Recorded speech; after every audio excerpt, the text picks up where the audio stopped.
और वीर जी ਜਿਹੜਾ ਖਾਸ ਕਰਕੇ ਇੱਕ ਕੁਐਸਚਨ ਜਿਹੜਾ ਹੈ ਮੈਂ ਨਨਿਆਲ ਜਿਹੜਾ ਸਾਡਾ ਪਿੰਡ ਹੈ ਉਹਦੇ ਰਿਲੇਟਡ ਪੁੱਛਾਂਗਾ ਕਿ ਇੱਥੇ ਦਸੰਬਰ ਦੇ ਵਿੱਚ ਬਾਬਾ ਸੁੰਦਰ ਸਿੰਘ ਜੀ ਜਿਨ੍ਹਾਂ ਨੇ ਬਹੁਤ ਵਧੀਆ ਸੇਵਾ ਕੀਤੀ ਹੈ, ਗੁਰੂ ਗ੍ਰੰਥ ਸਾਹਿਬ ਨਾਲ ਜੋੜਿਆ ਹੈ, ਕਦੇ ਵੀ ਉਹਨਾਂ ਨੇ ਦੇਹਧਾਰੀ ਜਾਂ ਸ਼ਖਸੀ ਪੂਜਾ ਦੇ ਪਿੱਛੇ ਨਹੀਂ ਗਏ ਹਨ। ਉਹ ਜਿਹੜਾ ਵੀ ਕੋਈ ਉਹਨਾਂ ਕੋਲ ਜਾਂਦਾ ਸੀ ਉਹ ਕਹਿੰਦੇ ਸਨ ਜਾਓ ਗੁਰੂ ਗ੍ਰੰਥ ਸਾਹਿਬ ਨੂੰ ਮੱਥਾ ਟੇਕੋ। ਉਹਨਾਂ ਦੇ ਨਾਂ ਤੇ ਇੱਥੇ ਇੱਕ ਬਹੁਤ ਲੰਬੀਆਂ ਜਿਹੜੀਆਂ 1 ਮਹੀਨਾ ਅਖੰਡ ਪਾਠਾਂ ਦੀਆਂ ਲੜੀਆਂ ਚੱਲਦੀਆਂ ਹਨ ਤੇ ਲੋਕੀ ਬੜੇ ਸ਼ਰਧਾ ਨਾਲ ਉਹ ਰਖਾਉਂਦੇ ਹਨ ਕਿ ਅਸੀਂ ਅਖੰਡ ਪਾਠ ਕਰਾਉਣਾ ਹੈ ਸੰਤਾਂ ਦੇ ਨਾਂ ਤੇ। ਸੰਤਾਂ ਨੇ ਤੇ ਜਿਹੜੇ ਬਾਬਾ ਸੁੰਦਰ ਸਿੰਘ ਜੀ ਹਨ ਉਹਨਾਂ ਨੇ ਬਹੁਤ ਵਧੀਆ ਢੰਗ ਨਾਲ ਕਦੇ ਵੀ ਉਹ ਮੱਥਾ ਤੱਕ ਨਹੀਂ ਸਨ ਟੇਕਣ ਦਿੰਦੇ ਤੇ ਉਹਨਾਂ ਨੇ ਗੁਰੂ ਗ੍ਰੰਥ ਸਾਹਿਬ ਨਾਲ ਜੋੜਿਆ ਕਿਉਂਕਿ ਸਾਡੇ ਦਾਦਾ ਜੀ ਵੀ ਉਹਨਾਂ ਨਾਲ ਰਹੇ ਹਨ ਤੇ ਉਹ ਵੀ ਦੱਸਦੇ ਹਨ ਕਿ ਉਹ ਕਦੇ ਵੀ ਆਪਣੇ ਨੂੰ ਇੱਥੇ ਤੱਕ ਕਿ ਅਗਰ ਕੋਈ ਜ਼ਬਰਦਸਤੀ ਮੱਥਾ ਟੇਕਣ ਦੀ ਕੋਸ਼ਿਸ਼ ਕਰੇ ਤੇ ਉਹ ਚਾਂਟੇ ਵੀ ਛਕਾ ਦਿੰਦੇ ਸਨ ਕਿ ਮੇਰੇ ਕੋਲ ਨਹੀਂ ਆਉਣਾ ਹੈ। ਤੇ ਉਹਨਾਂ ਦੇ ਜਿਹੜੇ ਜਿਨ੍ਹਾਂ ਨੇ ਸਾਨੂੰ ਗੁਰੂ ਗ੍ਰੰਥ ਸਾਹਿਬ ਨਾਲ ਜੋੜਿਆ ਹੈ ਉਹਨਾਂ ਦੇ ਨਾਂ ਤੇ ਇੱਥੇ ਅਖੰਡ ਪਾਠ ਦੀਆਂ ਬਹੁਤ ਲੰਬੀਆਂ ਲੜੀਆਂ ਚੱਲਦੀਆਂ ਹਨ। ਤਾਂ ਅਸੀਂ ਇਹ ਵੀ ਦੇਖਿਆ ਹੈ ਕਿ 8ਵੀਂ 9ਵੀਂ ਪੜ੍ਹਦੇ ਬੱਚੇ ਜਿਨ੍ਹਾਂ ਨੂੰ ਹਾਲੇ ਮੂਲ ਮੰਤਰ ਵੀ ਕਲੀਅਰ ਨਹੀਂ ਹੈ ਉਹ ਵੀ ਉੱਥੇ ਪਾਠੀਆਂ ਦੀ ਡਿਊਟੀਆਂ ਲਗਾਉਂਦੇ ਹਨ। ਕੇਸ ਰੰਗਣ ਵਾਲੇ ਵੀ ਕਈ ਵਾਰ ਅਸੀਂ ਦੇਖੇ ਹਨ ਜਿਹੜੇ ਤਾਬਿਆ ਬੈਠ ਕੇ ਜਿਨ੍ਹਾਂ ਕੇਸ ਰੰਗੇ ਹੁੰਦੇ ਨੇ ਉਹ ਵੀ ਡਿਊਟੀਆਂ ਨਿਭਾ ਰਹੇ ਹਨ। ਔਰ ਅਸੀਂ ਨਨਿਆਲ ਪਿੰਡ ਦੇ ਵਿੱਚ ਵੀ ਦੇਖਦੇ ਹਾਂ ਕਿ 3-4 ਤਰਫ ਤੋਂ ਸਪੀਕਰਾਂ ਤੇ ਰੋਜ਼ ਕਿਧਰੇ ਨਾ ਕਿਧਰੇ ਅਖੰਡ ਪਾਠ ਚੱਲ ਰਹੇ ਹੁੰਦੇ ਹਨ।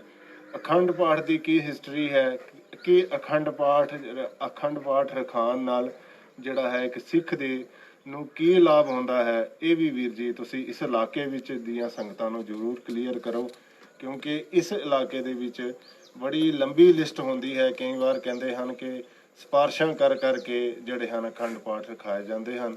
ਇਸ ਟਾਪਿਕ ਦੇ ਵੀ ਜ਼ਰੂਰ ਵੀਰ ਜੀ ਕਲੀਅਰ ਕਰੋ ਜੀ। ਹਾਂਜੀ ਵੀਰ ਜੀ, ਇਹ ਸਵਾਲ ਜਿਹੜਾ ਹੈ ਇਹ ਸਿਰਫ ਨਨਿਆਲ ਪਿੰਡ ਦਾ ਹੀ ਨਹੀਂ, ਇਹ ਲੜੀਆਂ ਵਾਲਾ ਸਿਸਟਮ ਜਿਹੜਾ ਹੈ ਇਹ ਤਾਂ ਪੰਜਾਬ ਦੇ ਵਿੱਚ ਹੀ ਵੱਖ-ਵੱਖ ਡੇਰਿਆਂ ਦੇ ਵਿੱਚ 101 ਪਾਠ ਵੀ ਜਿਹੜੇ ਆਰੰਭ ਕੀਤੇ ਜਾਂਦੇ ਆ। ਇਹਦੇ ਵਿੱਚ ਵੀਰ ਜੀ ਪਹਿਲੀ ਤੇ ਗੱਲ ਸਾਨੂੰ ਹਰ ਇੱਕ ਸਿੱਖ ਨੂੰ ਇਸ ਗੱਲ ਤੇ ਬਿਲਕੁਲ ਕੋਈ ਸ਼ੰਕਾ ਨਹੀਂ ਹੋਣਾ ਚਾਹੀਦਾ ਕਿ ਜਿਹੜੀ ਗੁਰਬਾਣੀ ਹੈ ਨਾ, ਗੁਰਬਾਣੀ ਬੰਦੇ ਦੇ ਜੀਵਨ ਦਾ ਉਧਾਰ ਕਰਦੀ ਹੈ। ਤੁਸੀਂ ਜਪਜੀ ਸਾਹਿਬ ਵੀ ਦੇਖੋ, ਜਪਜੀ ਸਾਹਿਬ ਦਾ ਜਿਹੜਾ ਮੂਲ ਮਕਸਦ ਗੁਰੂ ਸਾਹਿਬ ਜੀ ਨੇ ਰੱਖਿਆ ਕਿਮ ਸਚਿਆਰਾ ਹੋਈ ਹੈ, ਕਿਮ ਕੂੜਾ ਟੁੱਟਾ ਪਾਲ, ਕਿ ਅਸਲ ਦੇ ਵਿੱਚ ਕਾਰਨ ਕੀ ਹੈ ਬੰਦੇ ਦੇ ਅੰਦਰ ਜਿਹੜੀ ਬੁਰਿਆਈ ਹੈ, ਬੰਦੇ ਦੇ ਅੰਦਰ ਵਿਕਾਰ ਨੇ, ਇਹ ਇੱਕ ਮੰਨ ਲਓ ਵੀ ਦੀਵਾਰ ਬਣੀ ਹੋਈ ਹੈ ਜਿਹਦੇ ਕਰਕੇ ਅੰਦਰ ਗੁਣ ਨਹੀਂ ਦਿਸਦੇ, ਬੰਦੇ ਦਾ ਆਪਣਾ ਸਚਿਆਰਪਨ ਨਹੀਂ ਦਿਸਦਾ। ਤੇ ਉਹਦੇ ਵਿੱਚ ਗੁਰੂ ਸਾਹਿਬ ਜੀ ਨੇ ਸਵਾਲ ਕੀਤਾ ਵੀ ਮੈਂ ਕਿਸ ਤਰੀਕੇ ਨਾਲ ਅੰਦਰੋਂ ਸਚਿਆਰ ਹੋ ਸਕਦਾ, ਕਿਸ ਤਰ੍ਹਾਂ ਮੇਰੇ ਅੰਦਰੋਂ ਕੂੜ ਦੀ ਕੰਧ ਡਿੱਗ ਸਕਦੀ ਹੈ ਤੇ ਗੁਰਬਾਣੀ ਅੰਦਰੋਂ ਬੰਦੇ ਨੂੰ ਸਚਿਆਰ ਕਰਨਾ ਸਿਖਾਉਂਦੀ। ਤੁਸੀਂ ਹੋਰ ਦੇਖੋ, ਅਸੀਂ ਗੱਲ ਗੁਰਦੁਆਰਾ ਸਾਹਿਬ ਦੀ ਕਰ ਰਹੇ ਸੀ, ਗੁਰਬਾਣੀ ਦੇ ਵਿੱਚ ਬੜਾ ਕੀਮਤੀ ਸ਼ਬਦ ਆਉਂਦਾ, ਬਹੁਤ ਵਾਰ ਅਸੀਂ ਸੁਣਿਆ ਵੀ ਹੈ ਹੁਕਮਨਾਮੇ ਦੇ ਵਿੱਚ, ਭਾਂਡਾ ਹੱਛਾ ਸੋਏ ਜੋ ਤਿਸ ਭਾਵ ਸੀ, ਭਾਂਡਾ ਆਤਮਲੀਨ ਧੋਤਾ ਹੱਛਾ ਨਾ ਹੋਏ ਸੀ। ਤੁਸੀਂ ਕਿੰਨਾ ਸੋਹਣਾ ਗੁਰੂ ਸਾਹਿਬ ਜੀ ਨੇ ਗੱਲ ਕੀਤੀ ਵੀ ਭਾਂਡਾ ਉਹੀ ਚੰਗਾ ਹੈ ਜਿਹੜਾ ਮਾਲਕ ਨੂੰ ਚੰਗਾ ਲੱਗਦਾ। ਉਹਨੂੰ ਭਾਂਡਾ ਇਹ ਥੋੜ੍ਹਾ ਜਿਹਦੇ ਵਿੱਚ ਅਸੀਂ ਖਾਣਾ ਖਾਂਦੇ ਹਾਂ, ਰੋਟੀ ਖਾਂਦੇ ਹਾਂ, ਨਹੀਂ, ਭਾਂਡੇ ਦਾ ਭਾਵ ਕੀ ਆ, ਉਹ ਹਿਰਦਾ, ਉਹ ਮੇਰਾ ਮਨ, ਉਹ ਅੱਛਾ ਉਹੀ ਹੈ, ਸਾਫ਼ ਹੋਈ ਹੈ ਜਿਹੜਾ ਪ੍ਰਮਾਤਮਾ ਨੂੰ ਚੰਗਾ ਲੱਗੇ। ਫਿਰ ਗੁਰੂ ਸਾਹਿਬ ਜੀ ਕਹਿੰਦੇ ਭਾਂਡਾ ਆਤਮਲੀਨ ਧੋਤਾ ਹੱਛਾ ਨਾ ਹੋਈ ਸੀ। ਇਹ ਧੋਤਿਆਂ ਕਦੇ ਵੀ ਬਾਹਰੋਂ ਧੋਤਿਆਂ ਕਦੇ ਹੱਛਾ ਨਹੀਂ ਹੋ ਸਕਦਾ, ਸਾਫ਼ ਨਹੀਂ ਹੋ ਸਕਦਾ। ਫਿਰ ਕਿਸ ਤਰ੍ਹਾਂ ਹੋ ਸਕਦਾ? ਕਹਿੰਦੇ ਗੁਰੂ ਦੁਆਰਾ ਹੋਏ ਸੋਝੀ ਪਾਏ ਸੀ, ਏਤ ਦੁਆਰਾ ਧੋਏ ਅੱਛਾ ਹੋਏ ਸੀ। ਵੀ ਗੁਰੂ ਦੁਆਰੇ ਆ ਕੇ ਤੂੰ ਸੋਝੀ ਲੈ। ਹੁਣ ਇਹ ਦੇਖੋ ਨਾ ਗੁਰਬਾਣੀ ਦਾ ਮਕਸਦ ਕੀ ਹੈ। ਹੁਣ ਇੱਕ ਥਾਂ ਗੁਰੂ ਸਾਹਿਬ ਜੀ ਦਾ ਅਸੀਂ ਉਪਦੇਸ਼ ਪੜ੍ਹਦੇ ਹਾਂ, ਕਹਿੰਦੇ ਐ ਸਤਿਗੁਰ ਕੀ ਜਿਸਨੋ ਮਤਿ ਆਵੇ ਸੋ ਸਤਿਗੁਰ ਮਾਹੇ ਸਮਾਨਾ, ਇਹ ਬਾਣੀ ਜੋ ਜਿਉਂ ਜਾਣੈ ਤਿਸ ਅੰਤਰ ਰਵੈ ਹਰ ਨਾਮਾ। ਜਿਹੜਾ ਵਾਕਈ ਹੀ ਸਿੱਖ ਗੁਰੂ ਨਾਲ ਪਿਆਰ ਕਰਨ ਵਾਲਾ ਇਸ ਬਾਣੀ ਨੂੰ ਅੰਦਰੋਂ ਹਿਰਦਿਓਂ ਜਾਣਦਾ ਹੈ, ਗੁਰਮਤਿ ਦੀ ਕਸਵੱਟੀ ਨੂੰ ਜਾਣਦਾ ਹੈ, ਉਹਦੇ ਅੰਦਰ ਪਰਮਾਤਮਾ ਦਾ ਵਾਸਾ ਹੈ। ਕਿੰਨੇ ਉਪਦੇਸ਼ ਨੇ ਗੁਰੂ ਸਾਹਿਬ ਜੀ ਨੇ ਬੇਅੰਤ ਵਾਰ ਦਿੱਤੇ ਹੋਏ। ਸੋ ਸਿੱਖ ਸਖਾ ਬੰਧਪ ਹੈ ਭਾਈ ਜੋ ਗੁਰ ਕੇ ਭਾਣੇ, ਗੁਰੂ ਦੇ ਭਾਣੇ ਚੱਲਣ ਵਾਲਾ। ਹੁਣ ਇਹ ਇਹਨਾਂ ਉਪਦੇਸ਼ਾਂ ਨੂੰ ਦੇਖ ਕੇ ਅਸੀਂ ਦੇਖਦੇ ਹਾਂ ਵੀ ਗੁਰਬਾਣੀ ਤਾਂ ਜੀਵਨ ਦਾ ਉਧਾਰ ਕਰਦੀ ਹੈ। ਇੱਥੇ ਤਾਂ ਕੌਡੇ ਰਾਖਸ਼ ਵਰਗੇ, ਭੂਮੀਏ ਚੋਰ ਵਰਗੇ, ਸੱਜਣ ਠੱਗ ਵਰਗੇ ਇਸ ਬਾਣੀ ਨੂੰ ਸੁਣ ਕੇ ਆਪਣੇ ਜੀਵਨ ਨੂੰ ਬਦਲ ਗਏ। ਹੁਣ ਬਾਣੀ ਨੂੰ ਪੜ੍ਹਨਾ, ਉਹਦਾ ਪਾਠ ਕਰਨਾ ਉਹ ਕੋਈ ਮਾੜੀ ਚੀਜ਼ ਨਹੀਂ। ਉਹ ਰਹਿਤ ਮਰਦਾ ਅਸੀਂ ਪੜ੍ਹਦੇ ਹਾਂ, ਉਹਦੇ ਵਿੱਚ ਹੀ ਅਖੰਡ ਪਾਠ ਤੇ ਸਹਿਜ ਪਾਠ ਦੋ ਦਿੱਤੇ ਹੋਏ ਨੇ। ਪਹਿਲੀ ਗੱਲ ਤਾਂ ਮੈਂ ਪੂਰੀ ਗੁਰੂ ਨਾਨਕ ਨਾਮ ਲੇਵਾ ਸੰਗਤਾਂ ਨੂੰ ਬੇਨਤੀ ਕਰਦਾ ਕਿ ਹਰ ਇੱਕ ਸਿੱਖ ਪਾਠ ਆਰੰਭ ਰੱਖੇ। ਰੋਜ਼ ਦਾ ਇੱਕ ਸ਼ਬਦ, ਦੋ ਸ਼ਬਦ ਰੋਜ਼ ਅਰਥਾਂ ਸਹਿਤ ਪੜ੍ਹੇ। ਅੱਜ ਕੱਲ੍ਹ ਸਾਡੇ ਕੋਲ ਪੋਥੀਆਂ ਘਰ ਮਿਲ ਰਹੀਆਂ ਨੇ ਸਾਨੂੰ, ਮੋਬਾਈਲ ਦੇ ਵਿੱਚ ਐਪਸ ਨੇ, ਅਸੀਂ ਖੁਦ ਅਸੀਂ ਬਾਣੀ ਨੂੰ ਪੜ੍ਹ ਸਕਦੇ ਹਾਂ ਘਰ ਦੇ ਵਿੱਚ ਬਹਿ ਕੇ। ਤੇ ਜਿੱਥੇ ਸਾਨੂੰ ਟਾਈਮ ਮਿਲਦਾ ਗੁਰੂ ਘਰ ਆ ਕੇ ਅਸੀਂ ਗੁਰੂ ਸਾਹਿਬ ਦੇ ਹੁਕਮ ਨੂੰ ਸੁਣਨਾ, ਇਹ ਕੋਈ ਮਾੜੀ ਗੱਲ ਨਹੀਂ।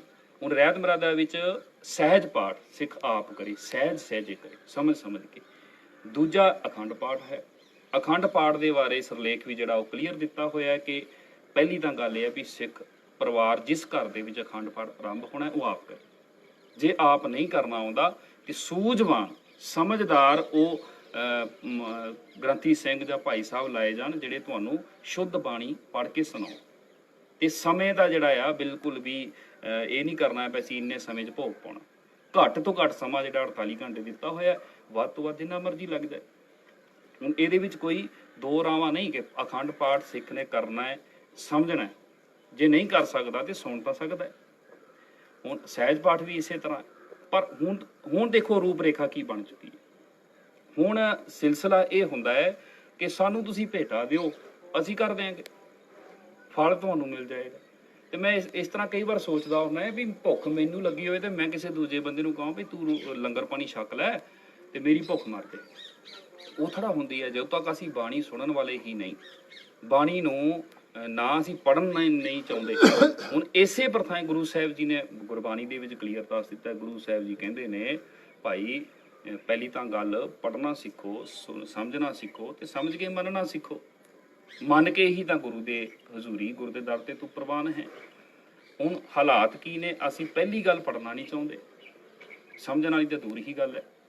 ਤੇ ਜੇ ਸਮਝਣ ਵਾਲੇ ਨੇ ਥੋੜੇ ਬਹੁਤੇ, ਉਹ ਮੰਨਣਾ ਨਹੀਂ ਚਾਹੁੰਦੇ। ਹੁਣ ਦੋਵੇਂ ਗੱਲਾਂ ਨੇ, ਇਹ ਮਿਲਦੀਆਂ ਨਹੀਂ। ਪਹਿਲੀ ਗੱਲ ਪੜ੍ਹਨ ਵਾਲੇ ਹੀ ਨਹੀਂ, ਜਿਹੜੇ ਪੜ੍ਹਨ ਵਾਲੇ ਨੇ ਮੇਰੇ ਵਰਗੇ ਥੋੜੇ ਉਹ ਮੰਨਣ ਵਾਲੇ ਹੀ ਨਹੀਂ। ਕਰਮਕਾਂਡ ਉਹੀ ਕਰੀ ਜਾਂਦੇ ਨੇ, ਪੜ੍ਹੀ ਜਾਂਦੇ ਨੇ। ਹੁਣ ਗੁਰੂ ਸਾਹਿਬ ਜੀ ਨੇ ਇਹ ਗੱਲ ਵੀ ਕਲੀਅਰ ਕੀਤੀ ਹੈ ਵੀ ਵੇਦ ਪਾਠ ਮਤ ਪਾਪਾਂ ਖਾਏ। ਜਿਹੜਾ ਵਾਕਈ ਬੰਦਾ ਮਨ ਕਰਕੇ ਪਾਠ ਨੂੰ ਸਮਝਦਾ ਹੈ, ਕਸਵੱਟੀ ਨੂੰ ਸਮਝਦਾ ਹੈ, ਉਹਦੇ ਅੰਦਰੋਂ ਪਾਪ ਟੁੱਟੇ ਜਾਂਦੇ ਨੇ। ਦੂਜਾ ਗੁਰੂ ਸਾਹਿਬ ਜੀ ਵੀ ਕਹਿੰਦੇ ਵੇਦ ਪਾਠ ਸੰਸਾਰ ਕੀ ਕਾਰ। ਇੱਕ ਕਾਰ ਵੀ ਹੈ, ਜਿਸ ਤਰ੍ਹਾਂ ਪਾਠ ਪੜ੍ਹਿਓ ਅਰ ਵੇਦ ਵਿਚਾਰਿਓ, ਨਿਵਲ ਭੁਅੰਗਮ ਸਾਧੇ, 5 ਜਨਾਂ ਸਿਉ ਸੰਗ ਨਾ ਛੁਟਕਿਓ, ਅਦਕ ਅਹਮ ਬੁੰਦ ਬਾਂਦੇ। ਹੁਣ ਇਹਦੇ ਵਿੱਚ ਇਹ ਕਰਮਕਾਂਡ 'ਚ ਆ ਜਾਂਦਾ। ਗੁਰੂ ਸਾਹਿਬ ਜੀ ਕਹਿੰਦੇ ਪਾਠ ਪੜ੍ਹਿਓ, ਬੜੇ ਪਾਠ ਪੜ੍ਹੇ, ਬੜਾ ਕੁਛ ਕੀਤਾ, ਧਾਰਮਿਕ ਕਰਮਕਾਂਡ ਕੀਤੇ, ਪਰ ਫਿਰ ਵੀ ਕੀ ਹੋਇਆ? ਮੇਰੇ ਅੰਦਰ ਜਿਹੜੀ ਬੁਰਿਆਈ ਸੀ ਇਹ ਤੋਂ ਮੇਰਾ ਸਾਥ ਨਹੀਂ ਛੁੱਟਿਆ। ਪਿਆਰੇ ਇਨ ਵਿਦ ਮਿਲਣ ਨਾ ਜਾਈ। ਹੁਣ ਜਿਹੜੇ ਪਾਠ ਕਰਕੇ ਜਿਹੜੇ ਕਹਿੰਦੇ ਆ ਵੀ ਬਿਲਕੁਲ ਅਸੀਂ ਪਾਠ ਕਰ ਲਾਂਗੇ ਜਾਂ ਕਰਵਾ ਲਾਂਗੇ, ਜੇ ਸੁਣਨ ਨੂੰ ਤਿਆਰ ਨਹੀਂ। ਹੁਣ ਭਾਈ ਗੁਰਦਾਸ ਜੀ ਨੇ ਹੋਰ ਕੀਮਤੀ ਗੱਲ ਕੀਤੀ, ਕਹਿੰਦੇ ਐ ਗਾਏ ਸੁਣੈ ਆਂਖੇ ਮੀਚੈ ਪਾਈਐ ਨਾ ਪਰਮਪਦ। ਹੁਣ ਗਾਉਣ ਵਾਲੇ ਵੀ ਸੁਣਨ ਵਾਲੇ ਵੀ ਜਿਹੜੇ ਅੱਖਾਂ ਬੰਦ ਕਰ ਲੈਂਦੇ ਆ। ਗੁਰ ਉਪਦੇਸ਼ ਗਏ ਜੋ ਲੋ ਨਾ ਕਮਾਈਐ। ਭਾਈ ਗੁਰਦਾਸ ਜੀ ਕਹਿੰਦੇ ਜੇ ਗੁਰੂ ਦੇ ਉਪਦੇਸ਼ ਨੂੰ ਜ਼ਿੰਦਗੀ 'ਚ ਕਮਾਇਆ ਹੀ ਨਹੀਂ, ਜਿਹਦਾ ਪਤਾ ਹੀ ਨਹੀਂ ਲੱਗਿਆ ਸਾਨੂੰ, ਗਾਏ ਸੁਣਿਆ ਆਂਖੇ ਮੀਚੈ ਪਾਈਐ ਨਾ ਪਰਮਪਦ, ਉਹ ਗੱਲ ਥੋੜ੍ਹਾ ਬਣੇਗੀ ਜਿਹੜੀ ਗੱਲ ਗੁਰੂ ਸਾਹਿਬ ਜੀ ਜਿੱਥੇ ਸਾਨੂੰ ਲੈ ਕੇ ਜਾਣਾ ਚਾਹੁੰਦੇ ਆ। ਜੇ ਕਰਮਕਾਂਡ ਤੌਰ ਤੇ ਆ ਗਏ, ਅੱਜ ਦੇ ਹਾਲਾਤ ਕੀ ਬਣ ਚੁੱਕੇ ਹੈ ਕਿ ਇੱਕ ਪਾਠ ਅਸੀਂ ਕਰਦੇ ਹਾਂ, ਇੱਕ ਪਾਠ। ਹੁਣ ਇਹ ਤਾਂ ਘਾਟ ਮੈਂ ਸੋਚਦਾ ਵੀ ਸਾਡੇ ਵਰਗੇ ਬੰਦਿਆਂ ਦੀ ਹੈ, ਜਿਹੜੇ ਬੰਦੇ ਅੱਜ ਗੁਰਦੁਆਰਿਆਂ ਦੇ ਵਿੱਚ ਨੇ, ਜਿਹੜੇ ਬੰਦੇ ਇਸ ਕੰਮ ਨੂੰ ਕਰ ਰਹੇ ਆ, ਜਿਹੜੇ ਅਖੰਡ ਪਾਠ। ਕਿਉਂਕਿ ਸੰਗਤ ਵੀ ਜਿੱਥੇ ਘਾਟ ਹੈ, ਸਭ ਤੋਂ ਵੱਡੀ ਘਾਟ ਸਾਡੀ ਵਿੱਚ ਅਸੀਂ ਨਾ ਆਪ ਸਮਝਦੇ ਆ ਤੇ ਆਪ ਨਹੀਂ ਸਮਝਿਆ ਤੇ ਲੋਕਾਂ 'ਚ ਦੱਸਿਆ ਹੀ ਨਹੀਂ। ਬਹਿ ਗਏ, ਜਿਵੇਂ ਉਦਾਹਰਨ ਹੈ ਵੀ ਡਾਕਟਰ ਦੀ ਕੁਰਸੀ ਹੈ, ਤੁਸੀਂ ਡਾਕਟਰ ਦੇ ਖਿੱਤੇ ਦੇ ਹੋ। ਹੁਣ ਡਾਕਟਰ ਦੀ ਕੁਰਸੀ ਹੈ ਤੇ ਵੇਖਿਆ ਵੀ ਸਾਰਾ ਡਾਕਟਰ ਦਾ ਸਿਸਟਮ ਪਿਆ ਹੋਇਆ, ਜੋ ਮਸ਼ੀਨਾਂ ਬਿਮਾਰੀ ਚੈੱਕ ਕਰਨ ਵਾਲੀਆਂ, ਤੇ ਮੇਰੇ ਵਰਗਾ ਬੰਦਾ ਕੋਟ ਪਾ ਕੇ ਬਹਿ ਗਿਆ ਤੇ ਲੋਕਾਂ ਨੇ ਸੋਚਿਆ ਡਾਕਟਰ ਹੈ। ਹੁਣ ਉਹੀ ਹਾਲ ਹੋਇਆ ਵੀ ਪਤਾ ਕੁਛ ਨਹੀਂ ਹੋਇਆ, ਅਸੀਂ ਬਹਿ ਗਏ ਉਹਨਾਂ ਜਗ੍ਹਾ ਤੇ ਜਿੱਥੇ ਕਿਤੇ ਗੁਰੂ ਨਾਨਕ ਸਾਹਿਬ ਜੀ ਵਰਗੇ ਸੂਰਬੀਰ ਮਹਾਂਪੁਰਖ ਉਪਦੇਸ਼ ਦਿੰਦੇ ਰਹੇ। ਉਹਨਾਂ ਥਾਵਾਂ ਤੇ ਅਸੀਂ ਬੈਠੇ ਹੋਏ ਹਾਂ, ਗੁਰਮਤਿ ਦੀ ਜਾਣਕਾਰੀ ਨਹੀਂ ਸਾਨੂੰ, ਅਸੀਂ ਲੋਕਾਂ ਨੂੰ ਦੱਸਿਆ ਨਹੀਂ। ਹੁਣ ਲੋਕਾਂ ਦਾ ਹਾਲਾਤ ਕੀ ਬਣ ਚੁੱਕਿਆ? ਅੱਜ ਕਮੇਟੀਆਂ ਨੂੰ ਪੁੱਛੋ ਨਾ ਜੀ ਤੁਸੀਂ ਲੜੀਆਂ ਕਿਉਂ ਰੱਖਦੇ ਹੋ, ਇੱਕ ਪਾਠ ਰੱਖੋ। ਹਾਂਜੀ ਕੀ ਕਰੀਏ, ਸੰਗਤ ਬੁੱਕ ਕਰਾ ਦਿੰਦੀ ਹੈ। ਹੁਣ ਸੰਗਤ ਨੂੰ ਤਾਂ ਦੱਸਣਾ ਅਸੀਂ ਸੀ ਨਾ। ਜੇ ਇੱਕ ਭਾਈ ਇੱਕ ਕਲਾਸ ਦੇ ਵਿੱਚ 2 ਟੀਚਰ ਨਹੀਂ ਪੜ੍ਹਾ ਸਕਦੇ ਇੱਕ ਕਮਰੇ ਦੇ ਵਿੱਚ, ਤੇ ਇੱਕ ਕਮਰੇ ਦੇ ਵਿੱਚ 101 ਪਾਠ ਕਿਵੇਂ ਚੱਲੇਗਾ? ਕਿਹੜਾ ਬੰਦਾ ਸੁਣੇਗਾ ਉੱਥੇ? ਤੇ ਮੈਂ ਸੋਚਦਾ ਵੀਰ ਜੀ ਸਭ ਤੋਂ ਵੱਡੀ ਬੇਅਦਬੀ ਵੀ ਇਹ ਹੈ, ਜੇ ਗੁਰੂ ਸਾਹਿਬ ਜੀ ਦੇ ਸਰੂਪ 20-30 ਪ੍ਰਕਾਸ਼ ਹੋਣ ਤੇ ਅੱਗੇ ਕੋਈ ਵੀ ਨਾ ਹੋਵੇ, ਕਿੰਨੀ ਵੱਡੀ ਬੇਅਦਬੀ ਹੈ ਗੁਰੂ ਸਾਹਿਬ ਜੀ। ਤੇ ਗੁਰੂ ਸਾਹਿਬ ਜੀ ਨੇ ਇਹਨਾਂ ਪਖੰਡਾਂ 'ਚੋਂ ਤਾਂ ਸਾਨੂੰ ਕੱਢਿਆ ਸੀ।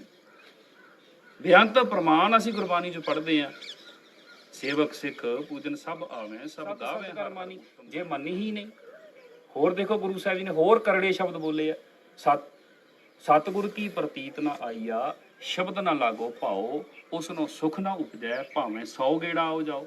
ਹੁਣ ਇਹਦੇ ਵਿੱਚ ਅਰਥ ਕਰਨ ਦੀ ਤਾਂ ਲੋੜ ਨਹੀਂ, ਭਾਵੇਂ 100 ਗੇੜੇ ਮਾਰ ਜਾ ਗੁਰੂ ਕੋਲ ਆ ਕੇ।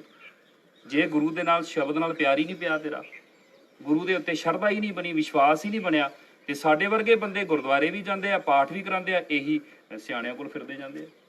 ਧਾਗੇ ਇਹਨਾਂ ਨੇ ਪਾਏ ਹੁੰਦੇ ਆ, ਘਰ ਦੇ ਵਿੱਚ ਧੀ ਪੁੱਤਰ ਦਾ ਵਿਆਹ ਕਰਾਉਣਾ, ਜੰਤਰੀਆਂ ਦਿਖਾਉਂਦੇ ਫਿਰਦੇ ਆ।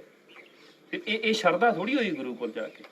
ਪਾਠ ਤਾਂ ਜੀ ਪਾਠ ਕਰਾਇਆ ਅਸੀਂ 48 ਘੰਟੇ, ਉਹ ਪਖੰਡ ਸਾਰਾ ਕੀਤਾ ਜਿਹੜਾ ਗੁਰੂ ਜੀ ਨੇ ਸਾਨੂੰ ਮਨਾ ਕੀਤਾ।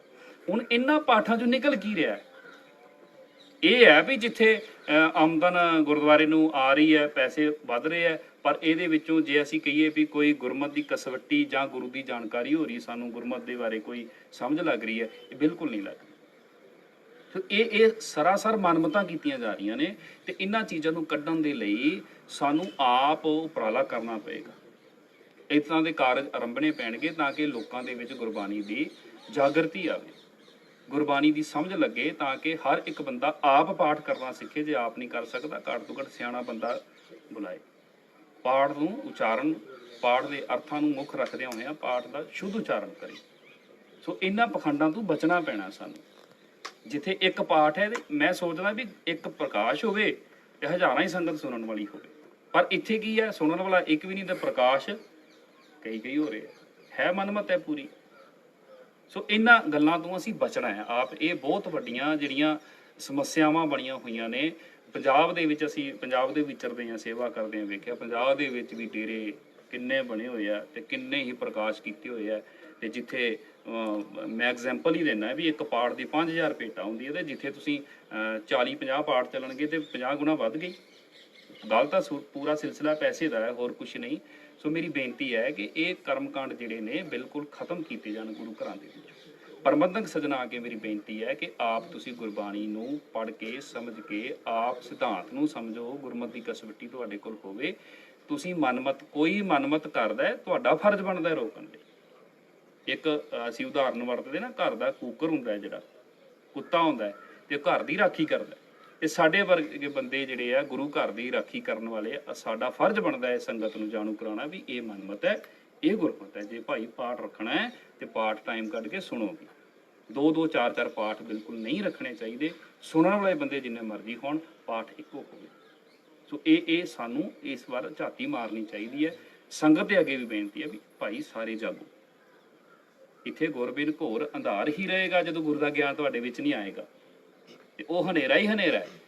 ਤੇ ਇਸ ਹਨੇਰੇ ਨੂੰ ਦੂਰ ਕਰਨ ਲਈ ਆਪ ਗੁਰਬਾਣੀ ਨੂੰ ਸਮਝਣਾ ਪਏਗਾ, ਇਹਨਾਂ ਵਹਿਮਾਂ ਭਰਮਾਂ ਪਖੰਡਾਂ ਤੋਂ ਬਚਣਾ ਪਏਗਾ। ਹਾਂਜੀ ਬਿਲਕੁਲ ਜੀ। ਇਹ ਵੀਰ ਜੀ ਇਤਨਾ ਬਿਜ਼ਨਸ ਬਣ ਚੁੱਕਿਆ ਹੈ ਕਿ ਅਸੀਂ ਅੱਜ ਕੱਲ ਇੰਟਰਨੈਟ ਤੇ ਦੇਖਦੇ ਹਾਂ ਕਿ ਕੁਝ ਜਿਹੜੇ ਡੇਰੇਦਾਰ ਹਨ ਉਹ ਤੇ ਇਹ ਇੱਥੇ ਤੱਕ ਪਹੁੰਚ ਗਏ ਹਨ ਕਿ 51,000 ਜਾਂ 21,000 ਜਿਹੜਾ ਸਾਡੇ ਅਕਾਊਂਟ ਵਿੱਚ ਪਾ ਦਿਓ ਤੇ ਅਖੰਡ ਪਾਠ ਅਸੀਂ ਭੋਗ ਪਾ ਦਿੱਤਾ ਹੋਇਆ, ਤੇ ਬਸ ਤੁਹਾਨੂੰ ਹੁਕਮਨਾਮਾ ਹੀ ਜਿਹੜਾ ਹੈ ਉਹ ਸੈਂਡ ਕਰਨਾ ਹੈ।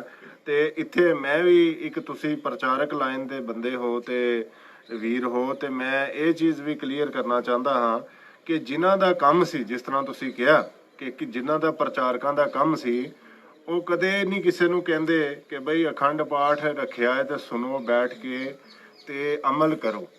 ਉਹ ਸਪੀਕਰਾਂ ਤੋਂ ਪ੍ਰਬੰਧਕ ਜਿਹੜੇ ਹਨ ਅਪੀਲਾਂ ਕਰਦੇ ਹਨ ਕਿ ਬਈ ਹੁਣ ਤੁਸੀਂ ਵੱਧ ਤੋਂ ਵੱਧ ਬੁੱਕ ਕਰੋ, ਔਰ ਇੱਥੇ ਤੱਕ ਕਿ ਅਖੰਡ ਪਾਠ ਜਿਹੜੇ ਰਖਵਾਉਣ ਵਾਲੇ ਨੇ ਉਹਨਾਂ ਨੂੰ ਸਰੋਪਾਓ ਵੀ ਦਿੱਤੇ ਜਾਂਦੇ ਨੇ, ਜਿਹੜਾ ਕਿ ਸਰੋਪਾਓ ਉਸ ਨੂੰ ਦਿੱਤਾ ਜਾਂਦਾ ਜਿਸ ਨੇ ਕੌਮ ਵਾਸਤੇ ਬਹੁਤ ਵੱਡਾ ਕੰਮ ਕੀਤਾ ਜਾਏ। ਤੇ ਮੈਂ ਦਾਸ ਨੇ ਵੀ ਇੱਕ ਸਟੇਜ ਤੋਂ ਇਹ ਗੱਲ ਕਹੀ ਕਿ ਵੀਰੋ ਜਿਨ੍ਹਾਂ ਨੇ ਇਹ ਅਖੰਡ ਪਾਠ ਰੱਖੇ ਨੇ ਸਰੋਪਾਓ ਤੁਹਾਨੂੰ ਮਿਲਿਆ ਹੈ, ਲੇਕਿਨ ਤੁਸੀਂ ਜਦ ਤੱਕ, ਜਿਸ ਤਰ੍ਹਾਂ ਵੀਰ ਜੀ ਨੇ ਬਹੁਤ ਬਾਣੀ ਦੇ ਪ੍ਰਮਾਣ ਦਿੱਤੇ ਨੇ, ਜਦ ਤੱਕ ਤੁਸੀਂ ਗੁਰਬਾਣੀ ਆਪ ਪੜ੍ਹ ਕੇ ਵਿਚਾਰ ਕੇ ਤੁਹਾਡਾ ਜੀਵਨ ਗਿਆਨ ਨਹੀਂ ਆਉਂਦਾ ਤੁਹਾਨੂੰ, ਇਹ ਸਰੋਪਾਓ ਜਿਹੜੇ ਹਨ ਇਹ ਸਿਰਫ ਜਿਹੜਾ ਹੈ ਬਿਜ਼ਨਸ ਨੂੰ ਬੜਾਵਾ ਦਿੱਤਾ ਜਾ ਰਿਹਾ ਹੈ।